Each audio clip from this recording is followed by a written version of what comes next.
রাখি, ভাঙড়ে গত পঞ্চায়েত নির্বাচনে যে হিংসা হয়েছিল, যে বিভিন্ন ধরনের অস্ত্র ব্যবহার করেছিল, আমার কর্মী যেদিন প্রথম আমরা নমিনেশন দিতে যাই, একটা 15 তারিখ সম্ভবত যখন নমিনেশন দিতে যাই, আমার এক ভাই ভাঙড়ের এক কর্মী আইএসএফের গুলিবিদ্ধ হয়ে মারা গিয়েছিল। সেই গুলিটা কিন্তু অনেক দূর থেকে করেছিল।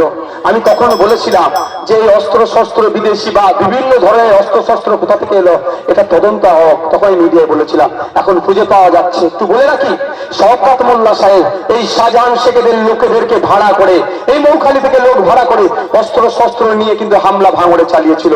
আজকে যে অস্ত্র নাকি পাওয়া গিয়েছে, ওটার সাথেও শাহজাহান শেখ যেমন তার লিঙ্ক পাওয়া যাবে, সাথে সাথে শওকত মোল্লাকেও তদন্ত করলে, জিজ্ঞাসাবাদ করলে ওই অস্ত্র নিয়ে ভাঙড়ের উপরে হামলা চালিয়েছিল সেটাও খুঁজে পাওয়া যাবে।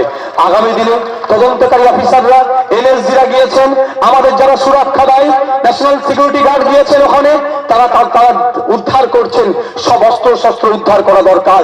এবং এটা বলে রাখি, আপনাদের পাড়াতে যে সমস্ত এলাকাতে যে সমস্ত চারানার নেতারা আছে না, তারাও যেগুলো করছে, তাদেরও কিন্তু একদিন তাদের এই শাহজাহান শেখকে দেখে শিক্ষা নেওয়া দরকার। তাদেরও দিন ঘনিয়ে আসছে, তাদেরকেও কিন্তু জবাব দিতে হবে।